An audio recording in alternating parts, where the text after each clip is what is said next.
UDF അധികാരത്തിൽ വരികയാണെങ്കിൽ എപ്പോഴും പറയുന്ന ഒരു കാര്യം ലീഗുമായി ബന്ധപ്പെട്ട് ലീഗിന് എത്ര മന്ത്രിസ്ഥാനം എപ്പോഴും പറയുന്ന ഒരു ചർച്ചയാണല്ലോ. അപ്പോൾ 26% വരുന്ന മുസ്ലിം ന്യൂനപക്ഷത്തെ പ്രതിനിധീകരിക്കുന്ന ഒരു പാർട്ടിയാണ്. അപ്പോൾ ഒരു ഉപമുഖ്യമന്ത്രി സ്ഥാനത്തിന് അർഹതയില്ലേ ലീഗിന്? അല്ല, അവരങ്ങനത്തെ ഒന്നും ഒരു ഡിമാൻഡ് വയ്ക്കില്ല.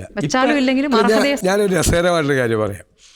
ഇപ്പോൾ ഭയങ്കര വാർത്ത വന്ന് ലീഗ് കൂടുതൽ സീറ്റ് ചോദിക്കും, ലീഗ് 30 സീറ്റ് ചോദിക്കും, 35 സീറ്റ് ചോദിക്കും എന്ന് പറഞ്ഞു. ലീഗ് സീറ്റ് ചോദിക്കും. ഞങ്ങൾ തമ്മിൽ കോൺഗ്രസും ലീഗും തമ്മിലുള്ള ബന്ധം അറിയാത്തവരാ. ഇവർ ലീഗിൻ്റെ പുറകെ നടന്നു കുറേ നാൾ ഇല്ലേ.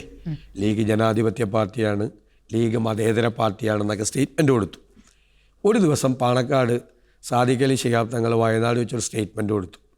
അദ്ദേഹം പറഞ്ഞു UDF നിൽക്കാൻ 1000 കാരണങ്ങളുണ്ട്, LDF പോകാൻ ഒരു കാരണം പോലും ഇല്ലയെന്ന് പറഞ്ഞു. ക്ലിയറായി. അന്ന് മുതൽ ഈ മതേതര പാർട്ടിയും ജനാധിപത്യ പാർട്ടിയൊക്കെ മാറിയിട്ട് വർഗീയ പാർട്ടിയായി മുസ്ലിം ലീഗ്.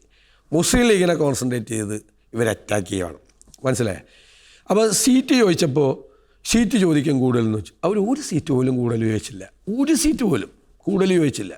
ഉള്ള സീറ്റ് അവർക്ക് നിലനിർത്തണമെന്ന് പറഞ്ഞാൽ അതിപ്പോൾ കോൺഗ്രസ് സമ്മതിക്കും. ഉള്ള സീറ്റ് നിലനിർത്തണ്ടേ എല്ലാവർക്കും? പരമാവധി എല്ലാവരും ശ്രമിക്കില്ലേ സീറ്റ് നിലനിർത്താൻ? ചിലപ്പോൾ അങ്ങോട്ടും ഇങ്ങോട്ടുമൊക്കെ അഡ്ജസ്റ്റ് ചെയ്തിട്ടൊക്കെ ചെയ്യും. ഒരു സീറ്റ് പോലും ചോദിച്ചില്ല. വെറുതെ ക്യാമ്പയിനാണ്.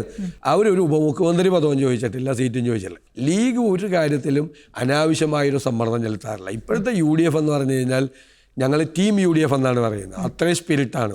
ഒരു പാർട്ടിയെ പോലെയാണ് ഞങ്ങൾ വർക്ക് ചെയ്യുന്നത്. അസംബ്ലി പോലും ഒരു അവസരം ഉണ്ടായിട്ടുണ്ട്.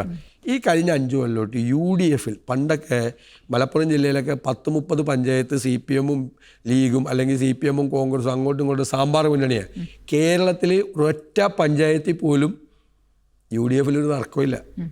ഒരു കാലത്തും ഇല്ലാത്ത തരത്തിലുള്ള യൂണിറ്റിയാണ്. UDF ഒരു പാർട്ടിയെ പോലെയാണ് വർക്ക് ചെയ്യുന്നത്. ഞങ്ങൾ ചെറിയ പാർട്ടികളും വലിയ പാർട്ടികളും ഒക്കെ തമ്മിൽ ഭയങ്കരമായ ബന്ധമാണ്. അതൊന്നും ആരും ഹൈലൈറ്റ് ചെയ്ത് കാണിക്കാറില്ല.